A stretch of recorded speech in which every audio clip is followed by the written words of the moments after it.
Some of the best franchises in film have come from the litany of literary characters. James Bond, Harry Potter, The Lord of the Rings. They've all wowed readers before wowing audiences. But can an eccentric art dealer with his mustachioed might make movie magic? Find out as we attempt to prove to you that Mortdecai is not that bad.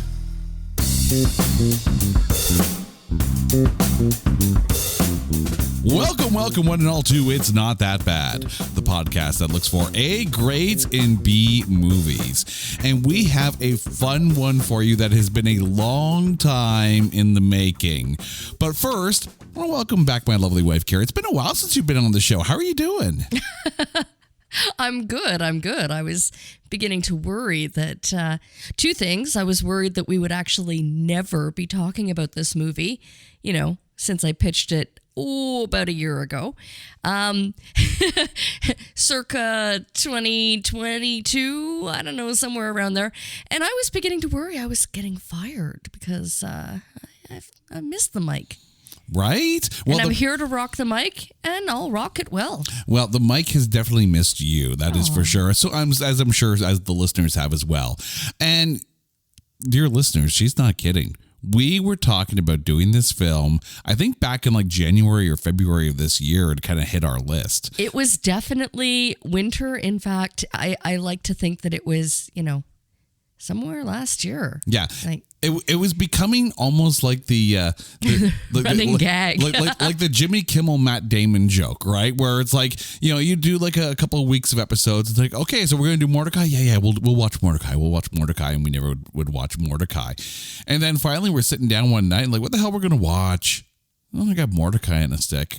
Are we actually going to do this? Is this actually going to happen? And it actually did happen. And lo and behold, we're now here finally talking about it. Trust me when I say that I didn't actually believe that we would be doing this and recording this until this moment. Yeah. This makes it real. This makes it happen. But even after we watched the movie, it's been what? A week ago? It's been about a week since we've actually watched the film. I hope I remember. This has been like the snuffleupagus of movies for us. It's like it really has. Yeah, we keep talking about it and we know it's there, and all of a sudden it's like, oh, this is actually happening. Something else always comes up. Yeah, because now that being said, we've had wonderful guests who have come on and done wonderful episodes about some really, really good movies. I say in quotation marks because the movies haven't always been that good, but they've been fun records nevertheless. But now it is time to talk Mortdecai. But before we do, you're going to have to wait just another minute or so because it is time to take this long anticipated movie and trailerize it. Okay, you got 2 minutes. Go. In the high-stakes world of art, one man looks to make his mark. Meet Mortdecai, a bon vivant of such impeccable taste and talent, recruited by MI5 to help track down a painting that holds a secret. Along the way, he will battle Russians, the Yakuza, and Jeff Goldblum in order to track it down. Nope, scratch that. He'll bumble his way while his faithful manservant does all the dirty work. He's just out to prove to the world that chicks dig mustaches. They do, right? Okay, asking for a friend. Witness the answer to the question, can a movie featuring multiple Oscar nominees and based on a book series from the 70s still crap the bed? Try not to vomit when you come face to mustache in Mortdecai. Rated R for regurgitation reflex. Oh, come on. Okay, I did not know until this moment that it was a book series. Yes, and that was actually the first thing I was going to bring up. So thank you for leading me into this one here. This film is actually based on the Mortdecai novels, specifically the novel Don't Point That Thing at Me by Kirill Bonfilioli. I'm going to give it one more try, okay? It starts already. Bonfilioli. Ooh. I probably messed that up still, but that is as close as you're going to get. But it sounded good. Corriel Bonfiglioli. Yeah, there we go. That's it. That's where I leave it this here. But let's talk about who's in this film. The movie stars: Johnny Depp, Gwyneth Paltrow, Ewan McGregor, Olivia Munn, Paul Bettany, Michael Culkin, and Jeff Goldblum. Hell of a cast, right? Oh my God, Hell of a cast. However, there's an almost starring in this one. In the role of Joanna, of course, as played by Gwyneth Paltrow, it was almost Carice Van Houten. That's who the producers wanted. Most people will know her as Melisandre in Game of Thrones, but it went to Gwyneth Paltrow instead. The movie is directed by David Koepp. He previously directed Stir of Echoes. Most recently, he directed You Should Have Left. So he's got a decent filmography under his belt. However, this film, at the 36th Razzie Awards, Johnny Depp was nominated for Worst Actor. He lost to Jamie Dornan in 50 Shades of Grey. Gwyneth Paltrow was nominated for Worst Actress. She lost to Dakota Johnson for 50 Shades of Grey. And Johnny Depp and his glued-on mustache were nominated for Worst Screen Combo. Yes, that's actually the screen combo that was nominated. Not him and Gwyneth Paltrow. No, Johnny, but the mustache. Johnny Depp and his glued-on mustache. Oh. They, of course, lost to Jamie Dornan and Dakota Johnson for 50 Shades of Grey. Are you seeing a pattern here this year? But we're not done there yet. At the 9th Houston Film Critics Society Awards, the film was nominated for the Worst Picture, lost to Pixels that year. At the 2016 Yoga Awards, yes, there's a Yoga Awards, Depp actually won for Worst Foreign Actor. And at the 2016 Odyssey Awards, Depp was once again nominated for Worst Acting Performance. He lost to Adam Sandler in Pixels. And that's not the worst shame of it all. The film had a budget of $60 million, according to IMDb. Domestically, it grossed $7.6 million on a $60 million budget, and worldwide grossed $47 million. When it was released on the January 23rd, 2015 weekend, it debuted at number 9 with only $4.2 million. The top grossing film that week at number 2 was The Boy Next Door, debuting with $14.9 million. The highest grossing film in its fifth week was American Sniper, which brought in $64 million. Also debuting that weekend was Strange Magic at $5.5 million in position number 7. However, you know how I say there's an asterisk on movies that saw theatrical releases in 2020, right? Because obviously things were shut down, right? In Australia, in December of 2020, they were putting some movies in theaters, like bringing them back to, for weekends, one-offs here, one-offs there kind of thing, right? So on the December 17th weekend, in one theater in Australia in 2020, this film was re-released. It made a whopping $22. Oh, for that one person who went to it? No. 2 people. Oh. Do you know how I know it was 2 people? Because each ticket was $11? It had to be. Because also, in one theater on that weekend in Australia, the re-release of the second best exotic Marigold Hotel made $11.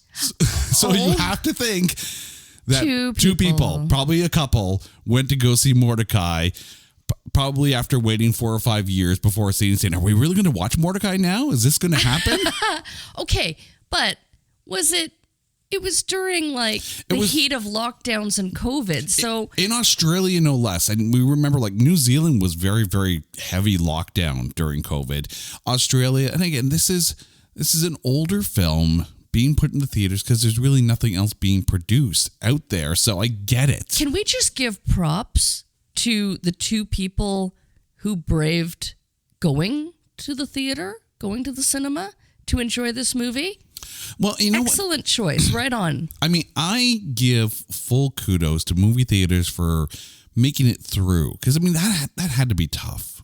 That really had to be tough, like for movie theaters and movie theater owners to get through that time. Not only when they came back, like there were restrictions. So they had to block half of the seats that they could potentially you had to be sell. like 5 seats away from everybody else around you kind of thing. Like it was tough for movie theaters. And I know me personally, like I love going to the movie theater. I do. And I know you do too. I do. And I know you love it when you and I go together. And I know we love it even more when the kids aren't with us. They're going to listen to this episode. They don't listen to us. They don't listen to us in real life. What are they going to do? Listen to us in a podcast?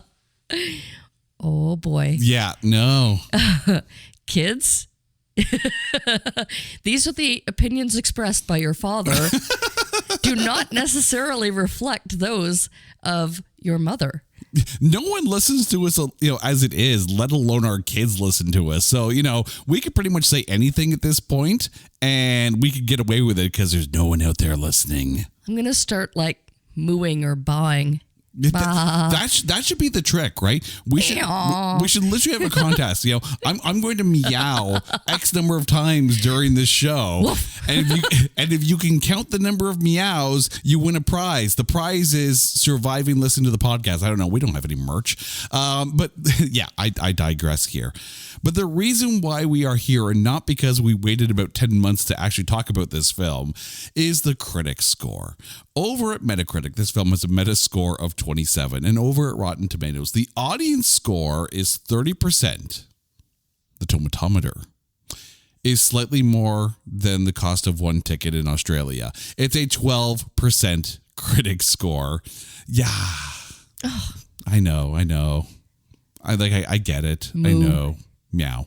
Anyways, are you surprised at the 12%? I am. It's a good movie. It's fun. It's quirky.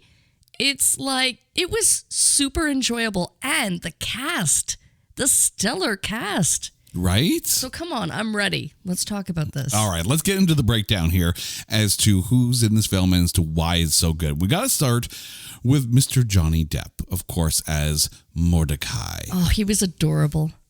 He was just adorable. He was so likable. How could he have been nominated for Worst Actor? Like, come on. He was, okay, Worst Actor in a foreign film or a foreign role. Okay, yeah, but that was the allure of it. Like, that's what made it funny and enjoyable and kind of quirky, there's a word for it. Idiosyncratic? No, Unique? it was I don't know. It was very Pink Panther, when Steve Martin was trying to pull off the French Inspector. Inspector Clouseau. Right? Like, come on. It was, and again, there's a word I'm looking for, can't find it, but yeah, I know. Words fail. Words are tough. Okay, but hear me out on this one here, okay? And by the way, you mentioned Pink Panther, okay? The Steve Martin one. Yes. Rotten Tomatoes score 21%. Oh, we are talking about that next. Like next? I'm or next in 10 months from now? Either way, I'm throwing the gauntlet down. Come on, people. But what the hell, man? I think, and I'll get to my thoughts on Johnny Depp in the actual film in a second here, but let me paint a picture for you, okay? Let me. That's what it's all about. Let me Bob Ross this shit, okay? Because he's an art. I feel like I now need to talk quiet now. I'm going to sit here and paint a lovely little picture here with some little accidents, little happy accidents. Now they're birds. Now, dear wife, we have to understand the world of Johnny Depp at this point. Okay, I'm done with the Bob Rossing of this shit here. But let me paint the picture of Depp's career at this point. This film comes after a long stretch of films that were maligned by the critics, including The Lone Ranger, where he played Tonto. Johnny Depp was Tonto. Let me say that again. Johnny Depp was Tonto. He was also in Tusk, the Kevin Smith film.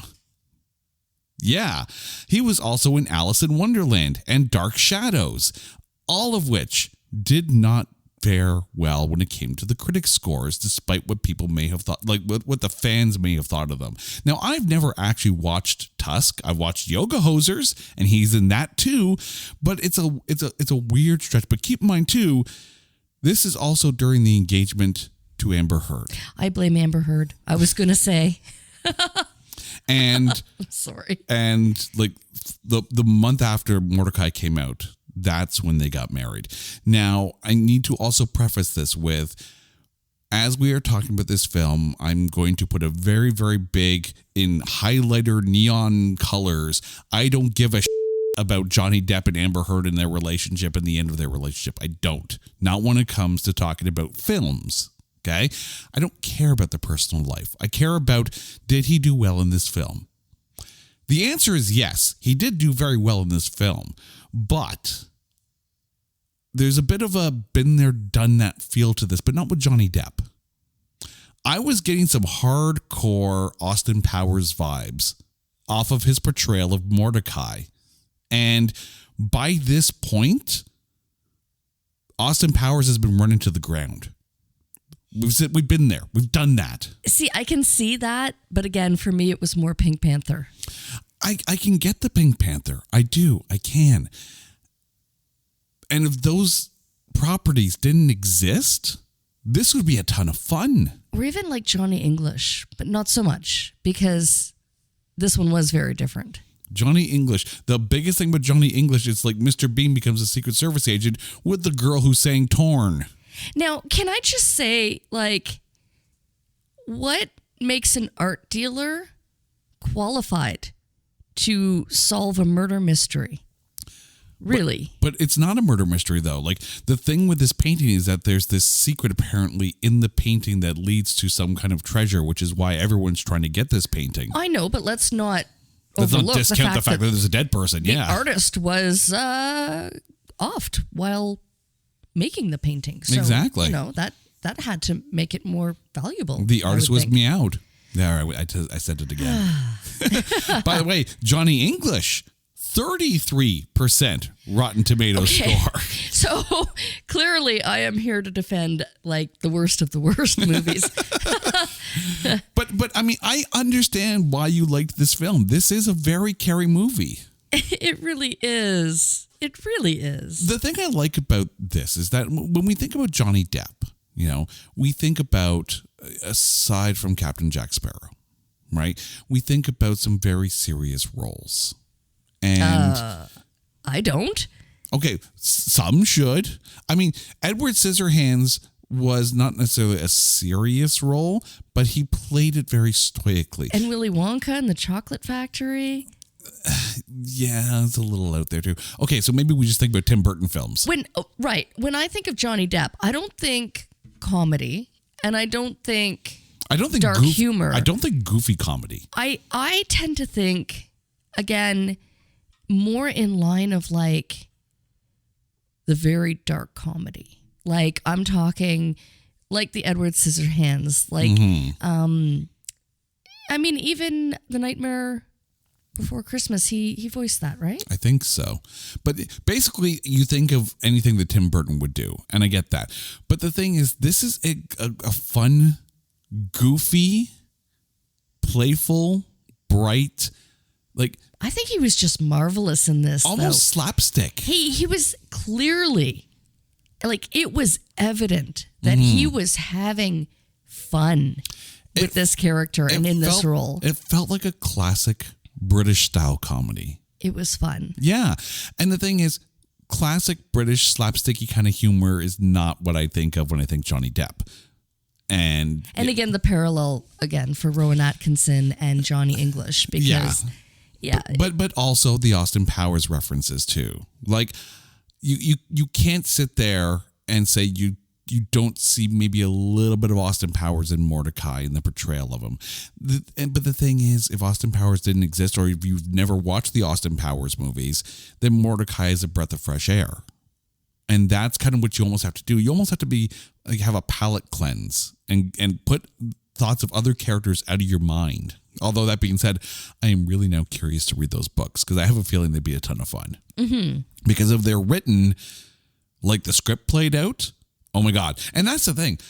I've never read these books, and I wonder if the people who critique the movie went and read the books so they can then sit there and compare.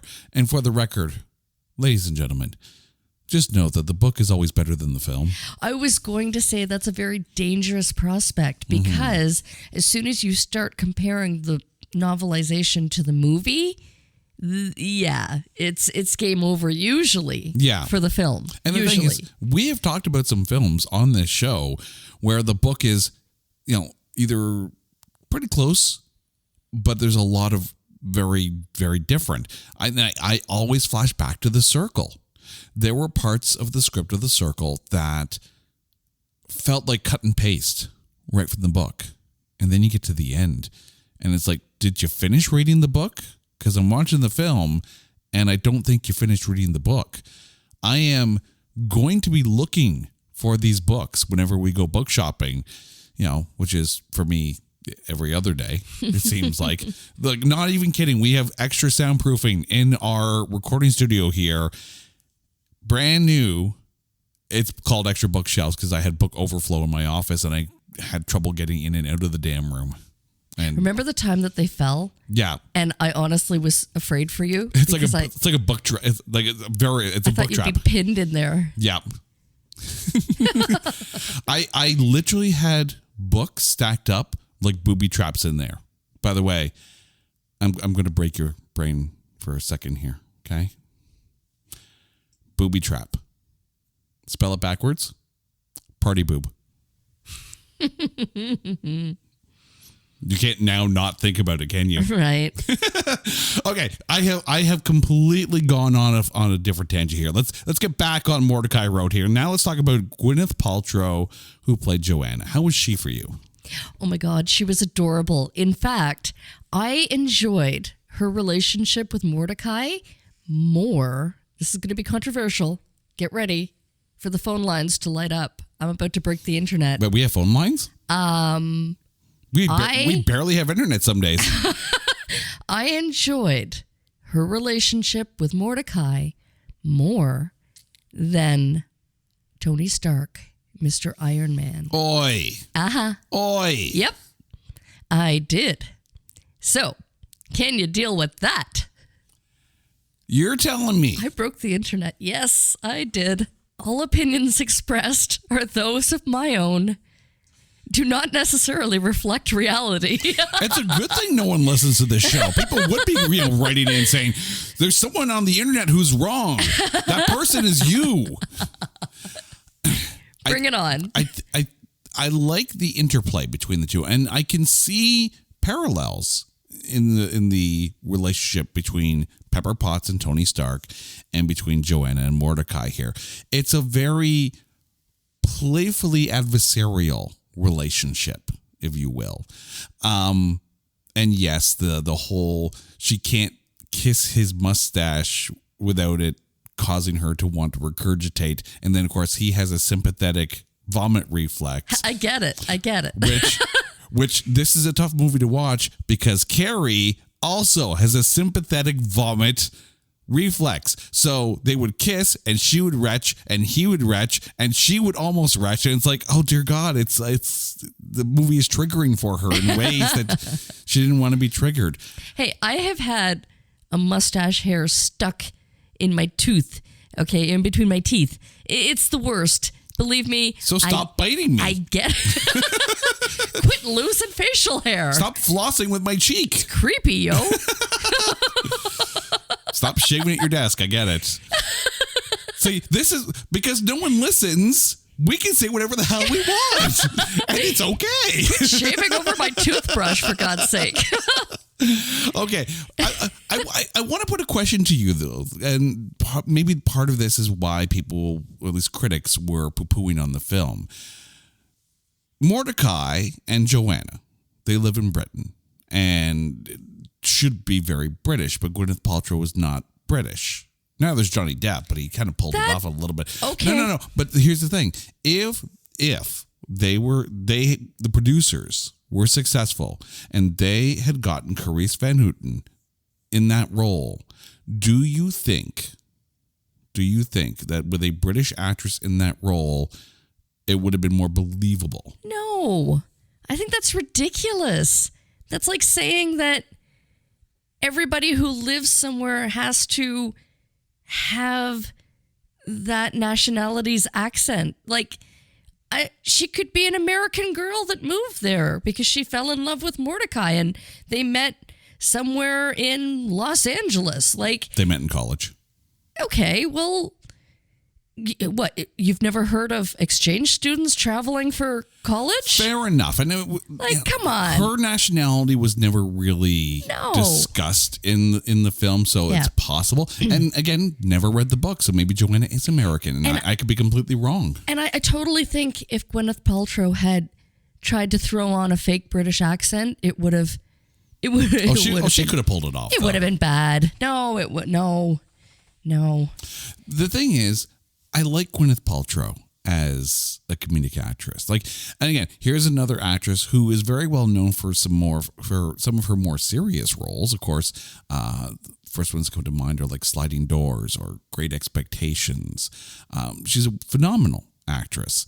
I don't know if I'd consider Iron Man as a serious role because that's just fun comic booky kind of stuff. I do see her as more of playful comedy. But I was about to say, even though I don't see her necessarily normally in those playful comedy roles, she fits it like a glove. And I think, and again, the banter between the two, like, it was good chemistry between Depp and Gwyneth Paltrow in this. Very much. Mm-hmm. Very much. I adored the couple. Like, I thought they were perfect. Yeah. And I wouldn't have changed it. I don't think I would have thrown a fake accent on her. And no, definitely not. And that's the thing.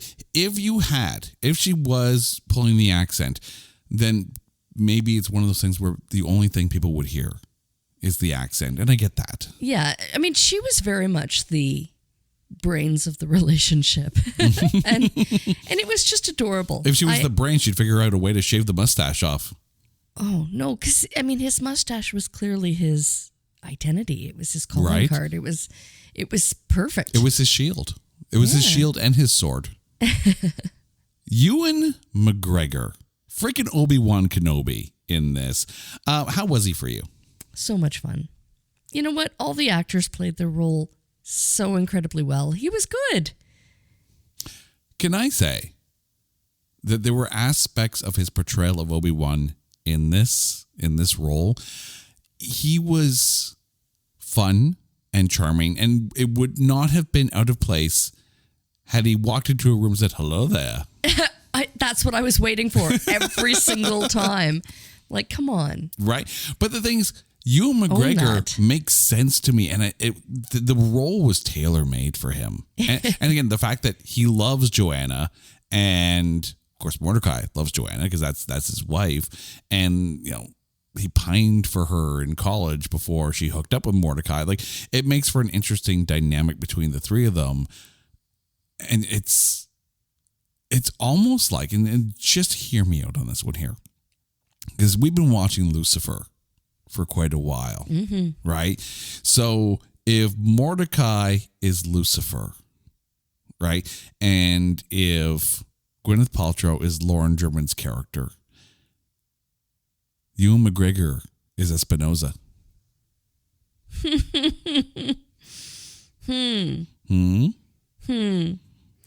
Which, by the way, if you're not watching Lucifer, what is wrong with you people? Go watch Lucifer. Oh, definitely. Definitely. Not a contender to talk about on this show because it's a show. It's and not fantastic. A movie. Right? Can I just say, like, I am so happy that Joanna wound up with Mortdecai. Well, she had to be. I found he was just, I don't know. I mean, as far as like, he's still holding that flame. He was kind of wishy-washy. I found him Weasley. A little bit. He was Weasley. He was. He was. Not a Weasley. No, but you. Every time you see him, you question his motives. Yeah, he wasn't ginger, so he wasn't a Weasley. But he was having fun. Yes, and I love. But he was perfect. Yeah. He was perfect as a Weasley. But it was a dashing fun because the thing is, college Ewan McGregor in this movie was like that was very wishy-washy.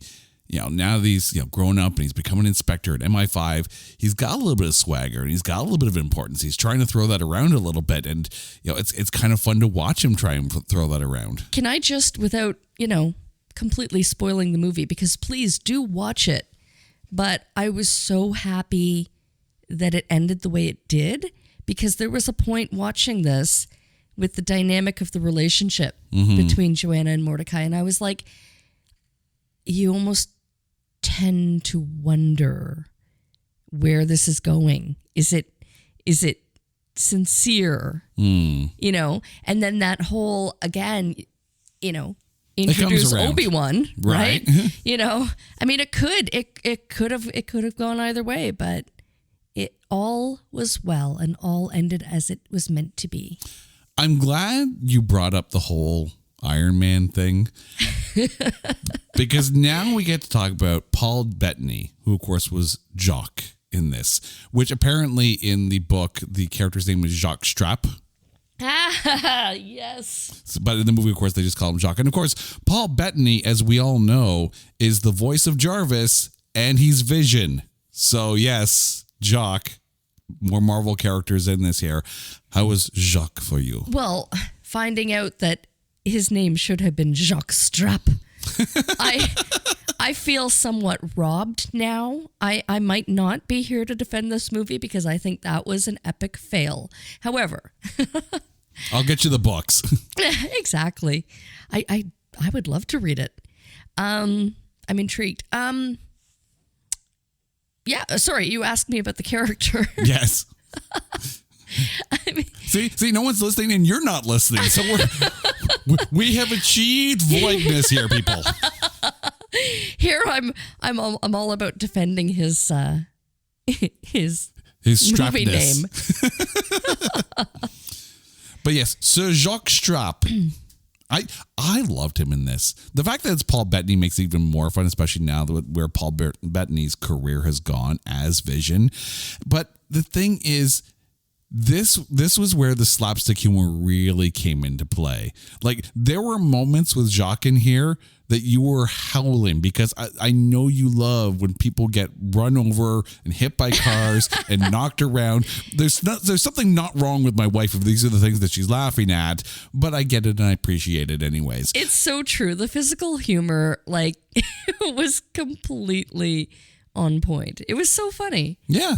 I mean, the thing is, and dear listeners, you have to understand, when someone in a comedy movie gets hit by a car and they fly, she's going to laugh. I'm all for it. I'm starting to wonder if you watch traffic cams for fun. No, they're boring. However, takes a while for the comedy to happen, but when it does, clear your day. But no, he was fun because he played it so straight and because he played it so serious. Right? He wasn't cracking quips. And that allowed Mortdecai to be the comedic element. It was a very Abbott and Costello kind of dynamic between the two. I think that almost makes it funnier.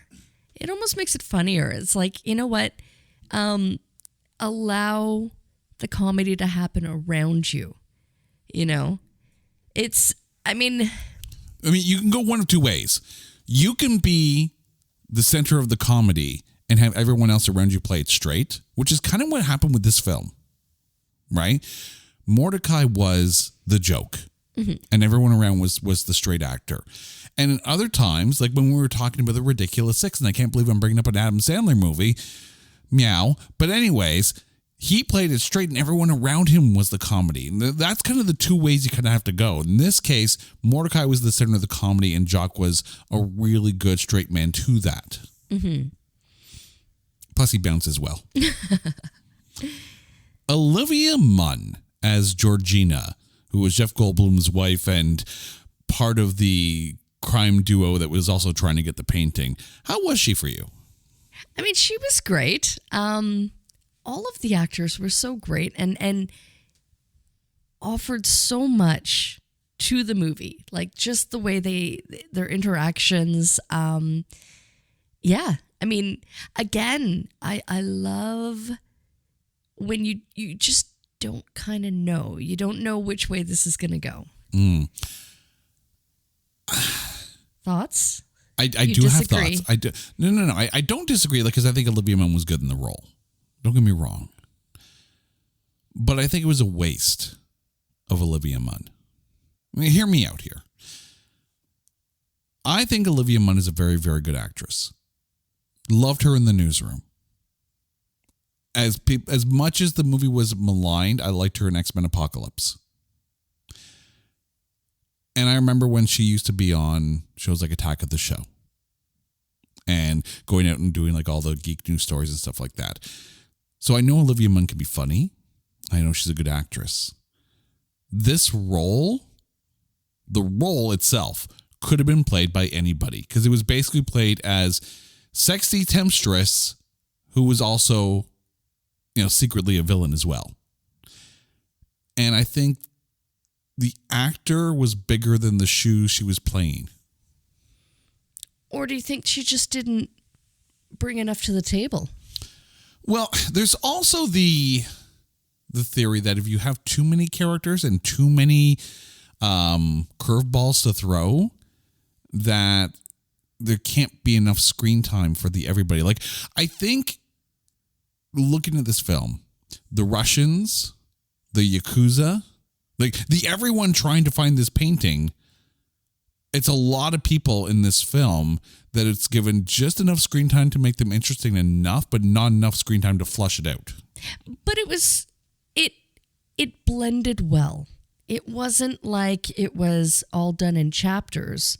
It all blended in, which again made the storyline even more interesting. Mm-hmm. It intertwined. I think it's because I like Olivia Munn as an actress and I wanted to see more of her in this. And I felt like they kind of offed her pretty quick. Oh, spoiler alert. Sorry. If you listen to this show by now, like we're over 100 episodes in. You know what we're going to do. Yeah, but I don't think she was, and it's not her fault, not that it wasn't deserving, but I don't think her character was needed. No, and that's what I'm saying. It was an extra curveball that didn't need to happen. Yeah. I mean, for her to have been there and introduced, yes, that was necessary. Mm-hmm. But I don't think that she needed to overstay her welcome. I think here's the other thing too. Georgina was there to create tension between Mortdecai and Joanna. And that's all she needed to be. Having her all of a sudden pop up and say, "Oh, surprise, I'm also a villain looking for this painting." It's like, no. Georgina serves one role: to get Mortdecai on his heels as Joanna comes to America to put an end to all that, and let me tell you, kind of thing. See, I kind of felt more like that was Obi-Wan's role, was to create tension. Like, really, because they had the history there. But the thing is, Ewan McGregor was there to, make Mortdecai question the strength of the relationship. Georgina was there to make Joanna question the strength of the relationship. No, I get that, but it was too much going on. Tell me it wouldn't have been poetic symmetry if Ewan McGregor and Olivia Munn ended up together at the end of the film. The two people who were pining for the others ended up together. I mean, that would have been an interesting plot twist. Dun, dun, dun. I don't know. I think Georgina had a role. I don't think it was a big role. I think it was enough. I think they curveballed it a little too much. And I think Olivia Munn is too good for a small role. But again, that's just me. What about Jeff Goldblum? Oh, he was necessary. Frickin' Jeff Goldblum. Yeah, but All things are better with Jeff Goldblum. I mean, you would have had to end their relationship to have done that. But the thing is, the Jeff Goldblum Olivia Munn relationship didn't need to be a relationship. It could have just been a business partnership. True. Right? Jeff Goldblum is a freaking gem. First of all, like he doesn't need anybody. He is fantastic. And the thing is, the role he's playing as Krumpf, he can just be Jeff Goldblum, and it's perfect. Yeah. Like it should have been Mortdecai according to Jeff Goldblum. Oh, I love it. Right? But the thing is, it's just enough Jeff Goldblum. Right? It doesn't dominate everything because there's all these different parts that are being played, and all of a sudden Mordecai's still the central figure. Jeff Goldblum is just like a cherry on the top of the cake here. And I get so excited when he's introduced. I'm like, yes, this movie is amazing. Thanks to Jeff Goldblum. The thing is, though, Jeff Goldblum is fun, and it's a great little shot of adrenaline to the comedy bone when you get to that point of the film. It's Mortdecai. It's all about Mortdecai, right? Jeff Goldblum's a great little pit stop. Don't get me wrong. And it was the perfect amount of Jeff Goldblum. I think if you put Jeff Goldblum in more than he was, it would have been overshadowing Mortdecai. So I think it was the perfect amount of Goldblum. Mm-hmm. By the way, this is the most Marvel, non-Marvel movie I think we've covered in a while, right? Because think about it, right? You've got Jeff Goldblum, right, from Thor Ragnarok. You have Olivia Munn, who played Psylocke in X-Men Apocalypse. You've got Vision. You've got Pepper Potts, right? like when is Ewan McGregor going to be in Marvel? By the way, we need some Johnny Depp. I'd be curious who Ewan McGregor or Johnny Depp could play in Marvel. That would be a fun fan cast at that point. I mean, it's got to happen at some point. Who's left to cast? I think Marvel has hired all the actors by this point. Like all the actors at this point. And they've even doubled up. Like some actors in Marvel, in the MCU, have played two different roles. So clearly they're starting to run out of actors here. So we've gone through the actors. And I think it was well directed. So what went wrong with this film? So put yourself in the role of the critic here, right? Try to enter the critic's mind. And I'm sorry if that hurts you or anything. Try to put yourself in the critic's mind. What was it that they were seeing when they poo-pooed on this film? Expectation. They probably went into it with higher expectations because of the list of actors, the caliber of talent.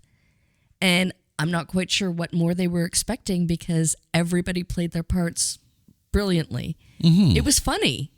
It was enjoyable to watch. There was really, truly nothing that I have negative to say about this movie. There's nothing that I would have changed. Although I love your suggestion about the, romantic between intertwining of the, but Olivia Munn's dead now, so yeah. But I mean, again, it was fine as it is. Yeah. Like, and this is what baffles me, right? Like sometimes when you go in and you watch a movie that's qualifies for this show, and you can legitimately see things and sit there and go, okay, I understand why it qualifies. I don't understand why it's solo, but I understand why it qualifies. With this film, and for what it is, like, it's a comedy. It's a goofy ass comedy. And it's a fun, goofy ass comedy. And so I don't know, you take a look at it, 12%. Like, this film should be bombing. Like, the joke shouldn't be landing. It should be boring as hell. It should be one of those films where you sit there and go, no. It's freaking funny. Everything, like, you find yourself laughing consistently through the film. Mm-hmm. It's a fun one. So if they're crapping on the film because Johnny Depp, why?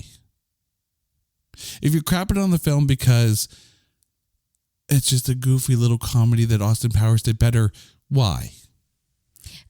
again, you can't compare them. They're not like the same storyline. No, they're not the same storylines, but I think you could draw parallels between the way Mike Myers portrayed Austin Powers and the way Johnny Depp portrayed Mortdecai.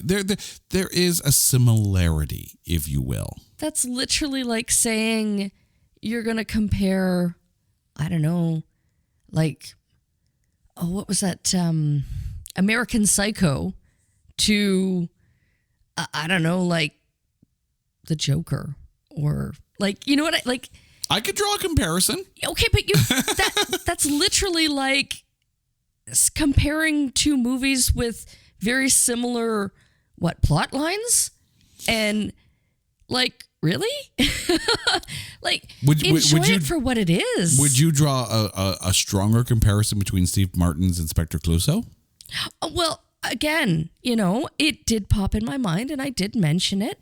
However, as a standalone movie, it was enjoyable. Yeah. I would watch it again. I mean, I can see the Pink Panther one because, of course, the Pink Panther is usually about some kind of jewelry or art kind of heist. And in that, you have Jean Reno, who very much plays the Jacques parallel, if you will. Like, there are parallels. And whenever you go into a film, and I do understand your argument about the weight of expectation. Right? This is a stellar cast. Like a stellar cast. So when you go into a film with this kind of cast, you expect the world. And it's a good director, and it's based on a book. It has all the hallmarks that says this should work. And it does work. But the critics didn't see it. And I never understand why a movie this good gets so maligned. I can't understand. I mean, I think it's funny to nominate, Johnny Depp and his mustache. That's funny. That is funny. However, I mean, to say that the acting was bad or they didn't play their parts well is unfair. Now, refresh my memory. When was Iron Man released? 2008. More specifically, the building relationship with Peppa Potts. Oh, yeah. Well, when you think about it, right? So Iron Man came out in 2008. If I remember correctly, Iron Man 2 came out in 2010. Okay. So you have, or maybe 2009. I could be wrong on that one. However, but regardless, the Pepper Potts character has been developed by this point. And yes, Iron Man 3 would have come out shortly after the first Avengers film, which that came out in 2010. So, no, 2012, I think. So we've got our Pepper Potts. Enough film. Time, though, for the comparisons to be drawn. Yeah, and I can see that. I do see that. So that's unfair to begin with. And maybe that's the thing, right? Is that people are looking at Mortdecai and this cast and saying, well, you could sit there and point to this and this and this and this and this, and it feels like almost a Franken film of different parts of different films. But that doesn't necessarily mean that the Franken film, if that's how you're looking at this, is bad. Frankenstein's monster is not a villain. He's just misunderstood. So maybe that's the thing. Mortdecai isn't a bad film. It's just misunderstood. I absolutely agree. Drop the mic right there because I think that's an excellent point. Yeah. Well, thank you. Meow. Anyways, it is now time to wrap this up here because apparently I've been told to drop the mic, which I'm not dropping these mics. They're good mics. Carrie, who is your Meow VP of Mortdecai? I enjoyed all the actors equally. I just have to put that out as a disclaimer. But I'm going to go with Johnny Depp because he carried the movie on his marvelous mustache. Mm-hmm. And it was just so enjoyable to watch him clearly.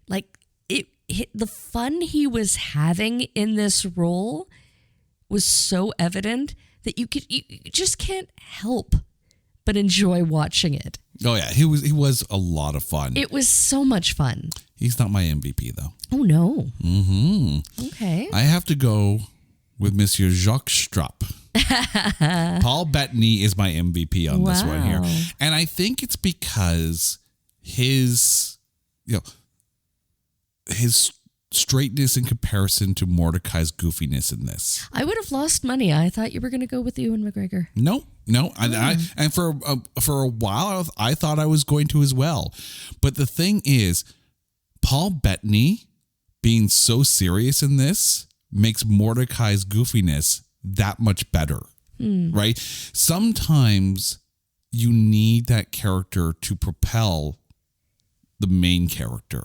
For the record, though, I really wanted to vote for Jeff Goldblum. I really did. But the thing is, there wasn't enough Jeff Goldblum in there to make it work. But I think there was just enough. Again, he's there for... He's there for a good time, shock not value, for a long time. Yeah, exactly. He's there for that moment, like this is going to be good because Jeff Goldblum's in the house. And then, and that was it. That was all you need. Jeff Goldblum, to me, in this, is the equal amount of screen time to impact ratio that Stanley had in Mallrats. Where, again, there for a good time, not for a long time, and just enough. Anything more would have taken away from the main characters. You know what? I think Jeff Goldblum should be the ongoing, rest in peace, Stanley. I really do miss the cameos. The cameos, exactly. The appearances. So let's keep it going with Jeff Goldblum. And he can just have he could even be, buying a hot dog on a street from a, street meat vendor. And, and it would make the entire movie. We don't need a lot of Jeff Goldblum, just enough to be like, oh, there he is. And he can continue and carry on that. No? Now, Marvel has many other things that they have to do at this point, so. But Jeff Goldblum, make it happen. Oh, more Jeff Goldblum is always a thing. Johnny Depp, that could be his role going forward in the Marvel universe. He could be the special appearance. As what, a watcher? Maybe. Maybe. I have thoughts on who he would be. I would love for our listeners to chime in on social media and Not That Badcast and let us know who you think Johnny Depp and Ewan McGregor should be in the Marvel Cinematic Universe. I'd be fascinated to hear that. Just hit us up at Not That Badcast on social media. Carrie, thank you. By the way, since we're making suggestions for Marvel, Squirrel Girl needs to happen. Oh my God, yes. Make it so. Anna Kendrick, Squirrel Girl. You think? Yes. Yes, I do. Would you make her ginger? Yeah, why not? You'd have to cut her hair, though. Or wigs. Yeah. Georgia Tennant. Ooh.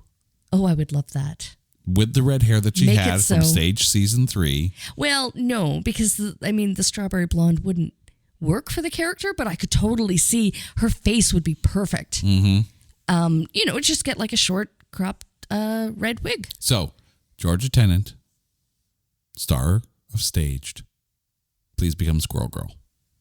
Make it happen. That would be amazing. Yes, make it happen. Let's manifest that. Let's put it out into the internet or into the universe and make it happen. I don't know how we turned an episode about Mortdecai into a Marvel fan cast, but here we are. And here we are at the end of the show. Carrie, thank you so much for this. And to you, our listeners, you guys know the drill. If there is a movie out there that you think is unfairly maligned or you think is so bad in Meow that we can't find anything good to say about it, hit us up on social media at Not That Badcast or go to our website at notthatbadcast.com. And while you are there, make sure you check out our Coming Soon page and see what movies we are eventually getting around to talking about, like this one, as well as check out our other shows. There Can Only Be One and our episodes of Keep Watch Pass and Grading on a Curve. Until next time, Carrie, you're lovely. Listeners, you are lovely. Mustaches, you're lovely too. This is It's Not That Bad. Take care.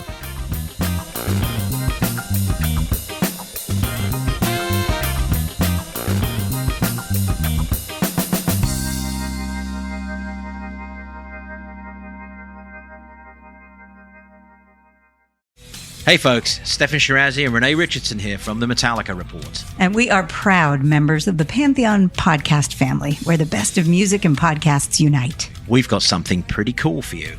We're giving away an exclusive Metallica merch package worth over $250. That's a whole lot of Scary Guys, Skulls, M72, and other sought-after Metallica swag. And we've made it easy for you to win. Follow and share the Metallica Report, and you're in the game. Go to pantheonpodcast.com/Metallica, enter your email, and hit that button to be entered to win. And just like that, you're eligible for our monthly exclusive Metallica merch package. And guess what, rockers? You can enter every month, so just do it. And while we love our global brothers and sisters, the lawyers won't let us ship outside the U.S.